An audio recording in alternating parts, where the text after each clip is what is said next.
야, 진짜 오랜만이다. 너 그동안 뭐하고 지냈어? 이 지집에 어떻게 연락 한 번 안 할 수가 있니? 미안한데 누구더라? 내 핸드폰에 번호가 저장이 안 되어 있는 것 같은데. 대학교 때 같은 과였나? 진짜 섭섭하다. 어떻게 나를 까먹을 수 있어? 나 설이야, 곽설이. 우리 고등학교 때 같은 반이었잖아.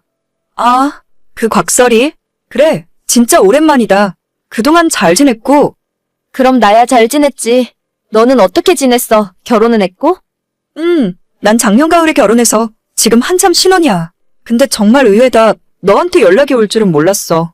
우리가 고등학교 2학년 때 같은 반이었나? 1학년 때 같은 반이었나? 난 너랑 친하다고 생각했는데 너는 아닌가 봐. 뭔가 아쉽네. 벌써 나를 다 잊어버린 거야? 우리가 2학년 때 같은 반이었지. 내가 너를 어떻게 잊어버리겠어? 너가 반장까지 했었잖아. 그렇지. 내가 반장을 했었지. 그건 그렇고. 사실 나 얼마 안 있으면 결혼하잖아. 오랜만에 연락했다고 오해하지는 말고 너가 꼭 내 결혼식에 와줬으면 해서.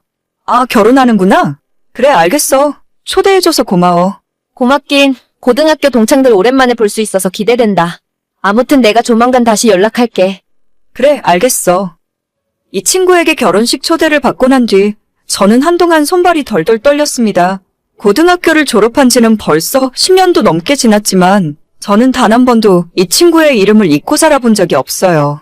내성적인 성격을 가진 저와는 다르게 예쁘고 활발한 성격이라서 주변 사람들의 관심을 한몸에 받았던 친구였고 고등학교 2학년 때 처음이자 마지막으로 같은 반이 되었었죠. 학기 초에는 잠시 친하게 지낸 적도 있지만 작은 사건 하나 때문에 저는 1년 동안 반에서 왕따처럼 지내게 되었고 저 친구와 주변 몇몇 애들이 저를 엄청 못살게 굴었습니다. 여자들끼리 왕따 시키는 건 남자애들처럼 대놓고 때리거나 괴롭히는 방법이 아니라 은근히 제 자존심을 짓밟아 뭉개버리는 일이었어요. 체육복이나 학용품 같은 제 물건들을 빌려가서는 잊어버렸다고 하거나 다른 반 친구에게 빌려줬다고 하면서 찾을 수 없게 만들었고 돈을 뺏어가는 일도 빈번했습니다. 심지어는 같은 반인데도 불구하고 수업 시간 직전에 제 교과서를 가져가는 바람에 저만 선생님에게 혼난 적도 있어요. 친구의 괴롭힘이 점점 심해져서 담임 선생님에게 이야기한 적도 있는데 그 친구는 공부도 그런대로 잘하는 편이었고 성격도 활달한 반장이었기 때문에 선생님은 제 말을 진지하게 믿어주지 않았죠. 오히려 그 친구를 불러다가 교무실에서 삼자대면을 시켰고 적당히 악수하고 화해하라는 식으로 사건을 덮고 지나갔습니다. 그 뒤로부터 당연히 괴롭힘의 강도는 훨씬 더 심해졌고 저는 입을 다물 수밖에 없었죠. 덕분에 안 그래도 내성적이고 조용한 성격이던 저는 고등학교 졸업할 때까지 학교에서 있는 듯 없는 듯 기죽어서 지냈고 한때는 다른 사람들 앞에서 평범하게 말하는 것조차 힘들 정도로 후유증이 심하게 남았어요. 너네 이야기 들었어? 고등학교 같이 나온 설이라고 있잖아. 곽설이. 걔 다음 달에 결혼한대. 진짜? 그런 것도 주워가는 남자가 있구나? 결혼식에 내가 찾아가서 확갱판을 놔야 하는데 걔가 잘 먹고 잘 사는 꼴을 배 아파서 어떻게 봐. 방금 나한테도 연락 와서 청첩장 주더라. 나 아직도 걔가 밀쳐서 넘어진 곳이 아파. 어떻게 나한테 결혼한다고 연락할 수가 있지? 그 뻔뻔한 불려시가. 나 진짜 이대로는 못 넘어가겠다. 우리는 아직도 걔 때문에 힘들고 스트레스 받으며 사는데 자긴 다 까먹고 결혼식 오라고 초대를 할 수가 있어.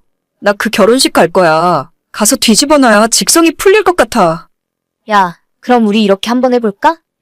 그 친구들 3명은 대학에서 친해졌어요. 고등학교 시절엔 다들 조용한 성격이라 서로의 존재를 모르고 지냈지만 같은 대학 다니면서 만나게 되었고 우리 모두는 한 가지 공통점이 있었습니다. 설이를 비롯한 당시 고등학교의 일진 애들한테 괴롭힘을 당하고 반에서 왕따를 당한 적이 한 번쯤은 있었다는 사실이에요. 그 무리들이 일반 학생들을 괴롭히면서 돈과 물건을 뺏고 때리고 모욕을 주는 일이 너무 흔했기 때문에 대부분의 친구들은 걔네들에게 원한 하나씩은 품고 있었거든요. 아마 자기는 즐거운 학창시절이었으니 저희 같은 피해자들이 어떤 기분으로 지금까지 살고 있었는지 전혀 기억도 못하고 알고 싶지도 않았겠죠. 자긴 잊어버렸어도 당한 우리들은 한날 한시도 그 이름들을 잊어버린 적이 없습니다. 한때는 예쁘장하게 생긴 설이가 연예계에 데뷔하기를 바랬던 적도 있어요. 그래야 제가 그녀의 고등학교 시절을 폭로하고 사회에서 매장시켜 버릴 수 있을 거라 생각했거든요. 제가 먼저 하던 다른 친구가 먼저 폭로를 하거나 걔한테 당한 사람이 한둘이 아니니까. 다 같이 한마디씩 하면 아니라고 발뺌할 수도 없었을 텐데. 불행인지 다행인지 대학교 들어간 이후로는 거의 소식을 들을 수 없었고 사회생활하면서 점점 옛날의 기억도 희미해져 갔습니다. 하지만 문득문득 그때 끔찍했던 시간들이 떠오르는 날에는 하루 종일 기분도 안 좋고 나를 상처 입혔던 사람들에게 복수하고 싶다는 생각을 자주 하기도 했어요. 언젠가 살면서 한 번은 마주치겠지. 그때는 내가 통쾌하게 되갚아주겠다는 상상을 하곤 했었는데 이런 식으로 먼저 연락이 올 줄은 꿈에도 몰랐습니다. 나 이제 다음 주면 결혼식이야. 너가 꼭 와줄 거지? 요즘 다들 바쁜지 생각보다 올 수 있는 사람이 없네? 물론 가야지. 우리가 어떤 사이인데. 나 말고도 고등학교 때 너랑 같은 반이었던 친구들이 더 있는데. 그 친구들도 다 같이 갈 거야. 진짜 정말 잘 됐다. 안 그래도 사람 많이 안 올 것 같아서 걱정이었거든. 예약을 300명 잡아놨는데 다들 이런저런 핑계대면서 못 온다 하더라고. 니들이라도 와준다니까 다행이다. 역시 동창만한 친구들이 없다니깐. 거기 밥 맛있는 데니까 꼭 다 같이 와서 밥 먹고 가. 알았지? 그래. 나 일부러 주말에 시간도 빼놨어. 우리 반 반장 결혼식인데 없는 시간도 만들어서 가야지. 고마워. 그날 꼭 와서 사진도 같이 찍자. 10년 만에 보는데 얼굴 안 까먹었지? 그래. 다음 주에 보자. 그렇게 저는 친구들과 함께 넷이서 서리의 결혼식이 열리는 예식장으로 찾아갔습니다. 신부 대기실에서 한껏 드레스를 차려입은 서리와 함께 사진도 찍고 마음에도 없는 축하 인사를 전했어요. 서리는 우리들을 전혀 못 알아보는 눈치였지만 고등학교 때 동창이었다고 하니까 억지로 웃으면서 반갑게 맞이해주더라고요. 오죽 찾아올 사람이 없었으면 우리한테까지 연락을 했을까 싶었지만 일단 오늘은 하객으로 축하해주러 온 거라 다들 덕담을 주고 받았습니다. 멀끔하게 잘생긴 신랑 얼굴도 보고 식이 끝나고 친구들 올라와서 사진 찍으라고 할 때 저희 넷이 다 같이 올라가서 사진도 같이 찍었어요.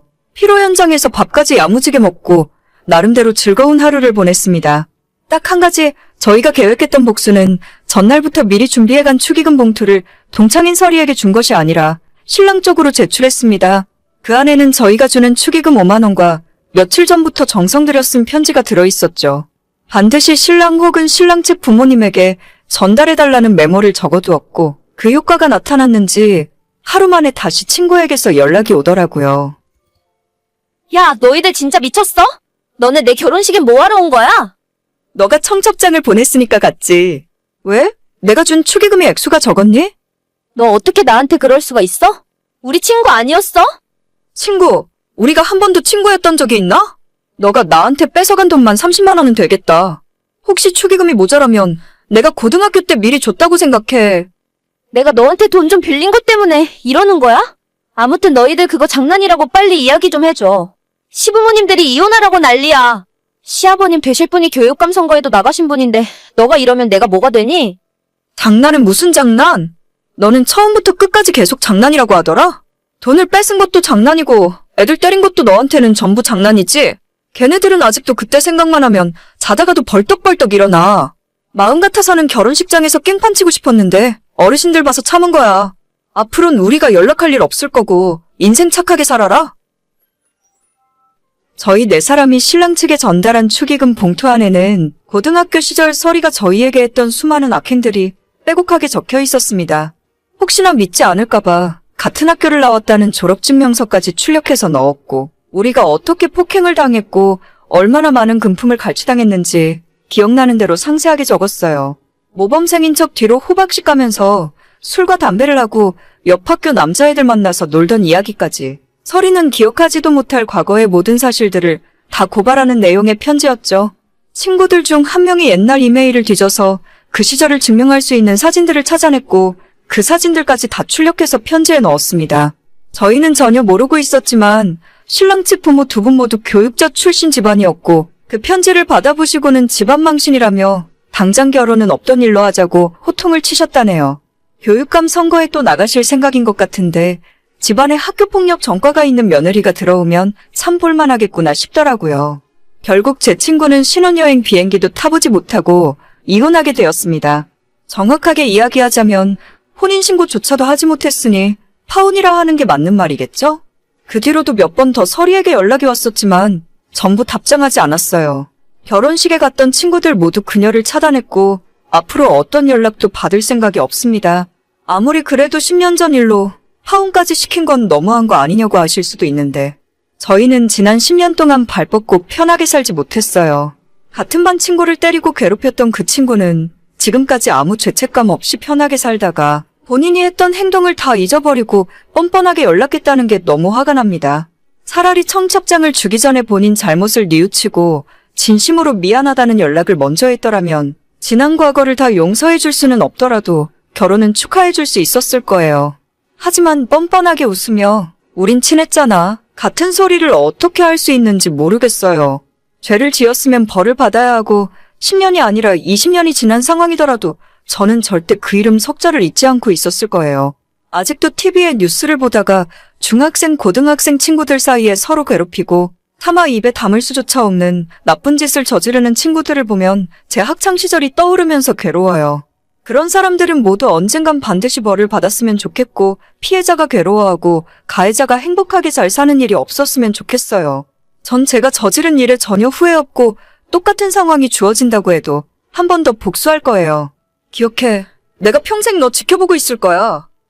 오늘의 사연은 여기까지입니다. 구독과 좋아요, 알림 설정은 많은 힘이 됩니다. 다들 행복하시고 좋은 하루 되세요.